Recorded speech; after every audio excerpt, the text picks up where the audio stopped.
கோபாலபுரத்தில் நடந்த சம்பவம் தெரியுமா உங்களுக்கு? ஏங்க 5 வருஷத்துக்கு முன்னாடி துர்கா ஸ்டாலின் ஒரு வீடியோ பார்த்துருப்பீங்க. அழுதுட்டு இருப்பாங்க. ஏன் அப்படின்னா ஆனந்த கண்ணீரா ஸ்டாலின் அவர்களும் உதயநிதி அவர்களும் பொறுப்பேற்கும் போது அழுதுகிட்டு இருப்பாங்க. இப்போ அதே சம்பவம் நடந்திருக்கு, அழுதுருக்காங்க. ஆனா இப்ப எதுக்கு அழுதுருக்காங்க தெரியுங்களா? தேர்தல் முடிவு வெளியாகும் போது அன்னைக்கு இரவு கோபாலபுரம் வீட்டுல கார் பார்க்கிங்ல உட்காந்து அழுதுகிட்டு இருந்திருக்கிறாங்க.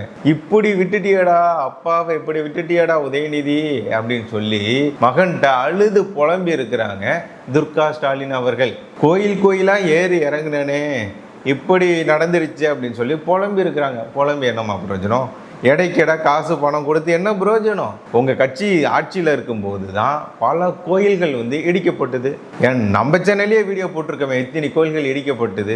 நானே நேரடியாக போய் கூட பார்த்துருக்கேன். தடுக்க முடியலை. என்ன பண்ணுறது? மக்கள்லாம் அவ்வளோ போராடினாங்க. பயன்பேரையூரில் ஒரு பிள்ளையார் கோயில் இடிக்கக்கூடாதுன்னு பெண்கள் போராடினாங்க. ஆனால் அப்பவும் இடிக்கப்பட்டது அந்த கோவில். இப்போ டிஆர் பால் அவர்கள் மேடையில் வச்சு பேசியிருந்தாரு, நான் பல வருஷங்கள் பாரம்பரியமான பழமையான கோயில்களை நான் இடிச்சிருக்கேன். சரஸ்வதி கோயில், லட்சுமி கோயில்னு பெரிய பட்டியலே போட்டாரு.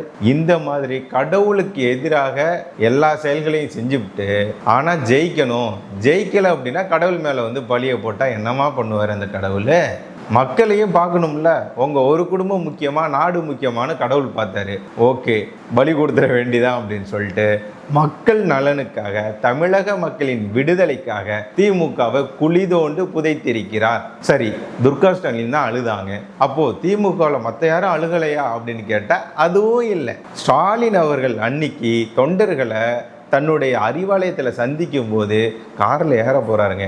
உள்ளுக்கு ரிப்போர்ட்லாம் கொடுத்தீங்க, என்னையா வெறும் மண்ணா போச்சு, என்னதாயா பண்ணிட்டு இருக்கீங்க அப்படின்னு சொல்லி திட்டிருக்கிறார். சபரீஷனையும் பிடிச்சி திட்டிருக்கிறாரு. என்னப்பா உன்னையெல்லாம் நம்பினதுக்கு இப்படி ஏமாத்திட்டீங்களே, என்ன சர்வே எடுத்தீங்க அப்படின்னு சொல்லிலாம் திட்டிருக்கிறார். விளம்பரத்துறையெல்லாம் போட்டு விளாசி எடுத்துருக்கிறார். இவ்வளவு கோடி ரூபாய் விளம்பரம் பண்ணி ஒரு புரோஜனமும் இல்லாமல் போயிடுச்சு. நான் தன்னுடைய சொந்த தொகுதியிலே நான் தோத்து போயிட்டேனடா, என்னடா வேலையை பார்த்துட்டு இருக்கீங்க அப்படின்னு சொல்லி பிடிச்சி திட்டிருக்கிறார். சேகர் பாபு அவருக்கெல்லாம் ரிப்பீட் அடிச்சிருக்கிறார்.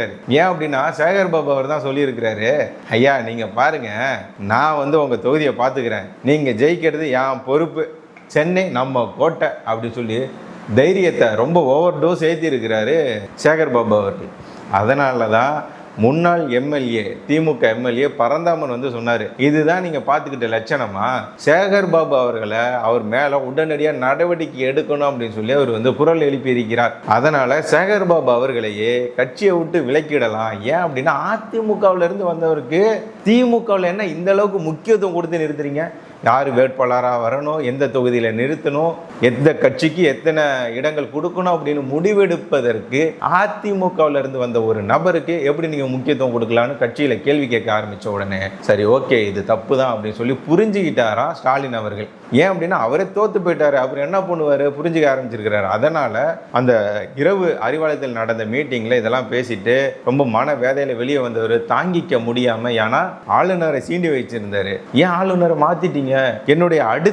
தன்னுடைய அடுத்த திராவிட மாடல் 2.0 பதவியேற்பு அந்த நிகழ்வுகளும் ஆளுநர் அவர்கள் இருக்கணும், RN ரவி அவர்கள் இருக்கணும், ஏன் போனாரு அப்படின்னு சொல்லி ரொம்ப கிண்டல் பண்ணி பேசியிருந்தார் ஸ்டாலின் அவர்கள். ஆனா பாருங்க தோத்து போனாரு. எதிர்கட்சி தலைவராக கூட தன்னால் வர முடியாத சூழ்நிலை வந்திருக்கு. இப்ப என்ன ஆகி போச்சுன்னா விஜய் அவர்கள் திருச்சி கிழக்கு அந்த தொகுதியில ராஜினாமா பண்ணா அந்த தொகுதியில போனா போகுது அப்படின்னு ஸ்டாலின் அங்க நிறுத்தி தாவேக்கு அங்க போட்டியிடாம இருந்ததுன்னா ஒருவேளை ஸ்டாலின் அவர்கள் ஜெயிக்கலாம் அப்படின்னு சொல்லி விஜய் அவர்கள்ட்ட ரெக்யூஸ்ட் பண்ணி கேட்டுட்டு இருக்காங்க, நீங்க உங்க கட்சி போட்டியிட வேணாம்னு சொல்லி கொஞ்சம் இது பண்ணுங்க அப்படின்னு சொல்லி திரைமறைவா இந்த வேலைலாம் நடந்துட்டு இருக்குன்னு சொல்றாங்க. ஸ்டாலின் அவர்கள் கார் ஏறும்போது நம்ம எங்கெங்கயோ போறோம் பாருங்க, அறிவாலயத்திலிருந்து அந்த நிகழ்ச்சியை முடிச்சுக்கிட்டு கார் ஏறும்போது கண் கலங்குறாரு, அழுது புலம்புறாரு, இப்படி நடந்து போச்சேடா அப்படின்னு சொல்லிட்டு. அதுக்கு பிறகு எப்பவுமே நடக்காத ஒரு சம்பவமா ஓட்டு போட்ட பிறகு இவர் தன்னுடைய தொகுதிக்கு போறார், கொளத்தூருக்கு போறார். போய் மக்களை பார்க்குறார், எல்லாம் நல்லா தான் இருக்காங்க, காசு. கொளத்தூருக்கு போகிறார், போய் பார்க்குறாரு, உள்ளுக்கு ஒரு இது இருக்குது, ஆனால் வெளியே அப்படியே சிரிச்ச முகமாக இருக்கிற மாதிரி இருக்கிறாரு. ஆனால் இவர் கூட போன சேகர் பாபு அவர்களுக்கு என்ன நடந்துகிட்டு இருக்கு, அவர் என்ன பேசினார் எல்லாமே மனசுக்குள்ளே இருக்கும்ல, பார்த்து அழுது புலம்புறாரு. எல்லாம் சிரிச்சுக்கிட்டு வேட்டு வச்சுட்டீங்களாடா அப்படின்னு சொல்லிட்டு அப்படியே அழுது புலம்புறாரு. பொக்கவாய் கிழிவி அழுதுதுன்னா எப்படி இருக்கும், அந்த மாதிரி உட்காந்து அழுதுட்டு இருக்காருங்க. யார் இந்த அளவுக்கு ஃபீல் பண்ணுறாருன்ற மாதிரி. அதாவது போக்கிரி படத்தில் வடிவேலு அழுவ முடியாது அப்படின்றதுனால ஒருத்தரை வந்து வாடகைக்கு அழுக வச்சிருக்கேன் அப்படின்னு சொல்லி அந்த ஒரு வீடியோ நீங்கள் பார்த்துருப்பீங்க. அதே மாதிரி அந்த சீன் மாதிரியே ஸ்டாலினுக்கு பதிலாக இவர் சேகர் பாபு அவர்கள் வந்து அழுது புலம்பிட்டு இருக்கிறாரு. இதை நம்ம பார்க்க முடிகிறது. அறிவாலயத்தில் தொண்டர்கள் அழுதுகிட்டு இருக்கிறாங்க.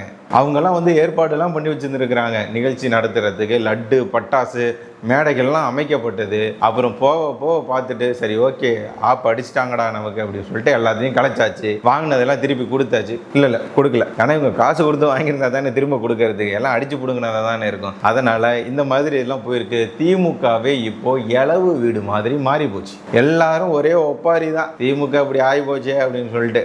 ஆனால் தமிழக மக்கள் சந்தோஷப்பட்டாங்க. ஓகே ஒரு மாற்றம் வரப்போகுது, ஒரு அரசியல் மாற்றம் நிகழப்போகுது அப்படின்னு சொல்லி எதிர்பார்த்தாங்க. ஆனால் அதுலேயும் இடியிறங்குற மாதிரி இப்போ சம்பவங்கள் வந்து அடுத்தடுத்து நடந்துட்டு இருக்கு. தஞ்சாவூர்ல தாவேக சார்பாக போட்டியிட்டு வெற்றி பெற்ற ஒரு வேட்பாளர் இப்போ தாவேக எம்எல்ஏ கையில மது பாட்டில், அதாவது பீர் பாட்டிலோட வெற்றியை கொண்டாடிட்டு இருக்கிறார். அந்த வீடியோ வந்து மாரிதாஸ் அவர்லாம் பகிர்ந்து இருக்கிறாரு. சேனல்லாம் வெளியாகிட்டு இருக்கு, நீங்க பார்த்துருப்பீங்க. அது மட்டும் இல்லாம ஆட்டை வந்து கழுத்தை துண்டிச்சு வெற்றியை கொண்டாடிட்டு இருக்கிறாங்க தாவேகாரங்க. பட்டாசை வெடிச்சு அதனால அசம்பாவிதம் நடந்து. அது மட்டும் இல்லாம வெற்றியை கொண்டாடுற மாதிரி இப்ப சமீபத்தில் இன்னொரு எம்எல்ஏ பார்த்தீங்கன்னா கேக்கு அருவாளாளர் வெட்டி இருப்பார். இந்த மாதிரி ஒரு மாற்றத்திற்கான அரசியல் நாங்கள் பண்ண போகிறோம் அப்படின்னு சொல்லி வந்துட்டு உங்களை நம்பி ஓட்டு போட்டு உங்களை தேர்ந்தெடுக்க வச்சா, உங்களை தேர்ந்தெடுத்தா இப்போ நீங்கள் ஆட்சிக்கு வரும்போதும் இதே மாதிரி நாளே இப்படி பண்ணீங்க அப்படின்னா உங்கள் மேலே எப்படி நம்பிக்கை இருக்கும், எப்படி இருக்கும்? ஆனால் நீங்கள் மனசில் ஒன்று வச்சுக்கணும், உங்களுக்கு எதிர்கட்சியாக வரப்போகிறது இருக்கிறது திமுக. அது ஒரு சாதாரண கட்சி இல்லை. அதிமுக பல வருட பழமையான அனுபவம் மிக்க அரசியல்வாதிகள் இருக்கக்கூடிய அதிமுகவே ஆளுங்கட்சியாக இருக்கும்போது திமுகவை சமாளிக்கிறது ரொம்ப கஷ்டமாக இருந்தது. ஆகுனா போராட்டம் ஆர்ப்பாட்டம் பண்ணிக்கிட்டே இருப்பாங்க. ஆளுங்கட்சிக்காக வரக்கூடிய செய்திகளை விட எதிர்கட்சி சார்ந்து வரக்கூடிய செய்திகள் தான் ரொம்ப அதிகமாகவே இருக்கும். தினசரி ஒரு 5 செய்தியாவது திமுக பற்றி வந்துடும். அந்த மாதிரி இருக்கும்போது திமுக அந்த மாதிரி இருக்கும்போது தாவேக ரொம்ப ஜாக்கிரதையாகவே இருக்கணும். இதில் போய் காங்கிரஸ் கூட கூட்டணி வச்சிருக்கீங்க. தமிழின துரோகம் செய்த கட்சி அப்படின்னு எதுன்னு கேட்டா காங்கிரஸ் தான் சொல்லுவாங்க. ஈழத்தமிழர்கள் கொத்து கொத்தா கொல்லப்பட்டதற்கு யாரு காரணம், துணை போனா அப்படின்னா. அப்படி இருக்கும்போது திமுகவே அந்த கட்சியை மதிக்காம, அமைச்சர் பதவியில் இடம் கொடுக்காம, இந்த பங்கு கிங்குலாம் இங்கே வந்துடக்கூடாது, அந்த போங்கே இருக்கக்கூடாதுன்னு சொல்லி அடித்து விரட்டி விட்டு இருந்தாரு திமுக தலைவர் ஸ்டாலின் அவர்கள். ஆனால் விஜய் அவர்கள் பாருங்க, கூட்டணியில் சேர்த்துக்கிட்டு உடனே ஒரு அமைச்சர் பதவி நான் கொடுக்குறேன் அப்படின்னு சொல்றது தமிழக மக்களுக்கு செய்யக்கூடிய மாபெரும் துரோகமாக மக்கள் பார்க்குறாங்க. இதுவே பெரிய இடியா இருக்குது. அடுத்தடுத்து என்ன செய்ய போகிறான்றது தெரியல விஜய் அவர்கள். இதில் நம்ம இன்னொரு முக்கியமான சம்பவத்தையும் பார்க்கணும். அண்ணாமலை அவர்கள் இருக்கார்ல, அவர் வந்து தலைவர் பதவியிலிருந்து மாற்றினது, வேட்பாளராக அவர் அறிவிக்காதது, இதெல்லாம் தான் பாஜக தமிழகத்தில் அவங்களோட வாக்கு சதவிகிதம் குறைந்ததற்கான காரணம் அப்படின்னு சொல்லி சிலர் சொல்லிட்டு இருக்கிறாங்க. அந்த வகையில் பார்க்கும்போது அண்ணாமலை அவர்களே சொன்னார், ஒரு தேர்தலில் ஒரு போட்டி தான் இருக்கணும், நான் இப்போது தமிழ்நாடு முழுக்க திமுகவிற்கு எதிராக நான் பிரச்சாரம் பண்ண போகிறேன், அடி போட்டு துவைக்க போகிறேன் அப்படின்னாரு. அதை அவர் பண்ணார், சீரம் சிறப்பமாக பண்ணார். அதனால் தேசிய தலைமையை அவருக்கு வந்து ஹெலிகாப்டர்லாம் கொடுத்து அவர் வந்து பிரச்சாரம் செய்ய வைத்தது, அதெல்லாம் நம்ம பார்த்தோம். மோடி அவர்கள் யார்கிட்டே இந்த மாதிரி பேசி நீங்கள் பார்த்துருக்கீங்களா? ரொம்ப சகஜமாக ஒரு நண்பர்கிட்ட, பெத்த மகன்கிட்ட, அவருடைய அரசியல் வாரிசே அண்ணாமலை அப்படின்னு தான் சொல்லுவாங்க, அவர்கிட்ட பேசுகிற மாதிரி அண்ணாமலை அவர்கள்ட்ட மோடி அவர்கள் பேசுகிற மாதிரி வேறு எந்த தலைவர்கிட்டையாவது தமிழ்நாட்டில் பேசி நீங்கள் பார்த்துருக்கீங்களா? அந்த அளவுக்கு செல்வாக்கு மிக்கவராக அண்ணாமலை அவர்கள் மாறி இருக்கிறார். அண்ணாமலை அவர்கள் இந்த விளாத்திக்குளத்தில் ஒரு மாணவி வந்து பாலியல் துன்புறுத்தல் காரணமாக இறந்து போனாங்க. அது தொடர்பாக அவர் ஒரு பதிவு போட்டிருந்தார். அதே பதிவை காப்பி பேஸ்ட் செஞ்சு விஜய் அவர்கள் போட்டிருந்தார்.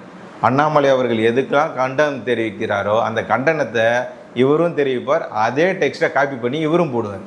அந்த வகையில் நம்ம பார்க்கும்போது அண்ணாமலை அவர்களுக்கு மீண்டும் முக்கிய ஒரு பதவி பாஜகவில் கொடுக்கப்பட போகிறது. அண்ணாமலை அவர்கள்ட்ட முழு பவரும் வரப்போகிறது. ஏன்னா அமித்ஷா அவர்களும் மோடி அவர்களும் பேசிட்டாங்க, தேசிய தலைமை வந்து பேசிகிட்டு இருக்கிறாங்க. அண்ணாமலை குறித்து, அண்ணாமலை அடுத்த நகர்வு குறித்து, அண்ணாமலை குறித்து, அண்ணாமலையின் அடுத்த வளர்ச்சி, பாஜகவின் வளர்ச்சி குறித்து அவங்க வந்து முக்கிய முடிவு எடுக்க போகிறதா தகவல் வெளியாகி இருக்கிறது. இதே நம்ம இது பார்க்கும்போது தாவேகாவில் இருந்தும் அண்ணாமலை அவர்கள்கிட்ட, அதாவது நேரடியாக அவர்கிட்டன்றதை விட அவரை சார்ந்தவர்கள்கிட்ட, அவரை சுற்றி இருக்கிறவங்க கிட்ட வந்து காய் நகர்த்திட்டு இருக்காங்களாம்.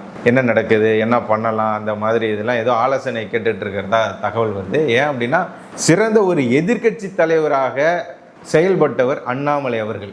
சாட்டை அடி பதில் கொடுத்தாரு. திமுகவின் ஊழல் அக்கு வேற ஆணி வேறையா மக்கள்கிட்ட கொண்டுட்டு போய் சேர்த்தாரு. இளைஞர்களையும் அரசியல் பேச வச்சாரு. இளைஞர்களை அரசியல் கொண்டுட்டு வந்தாரு. அதனாலதான் துரைமுருகன் எல்லாருமே சொல்லிட்டு இருந்தாங்க, பாஜக அசுர வளர்ச்சி பேய் மாதிரி வளர்ந்துட்டு இருக்குன்னாங்க.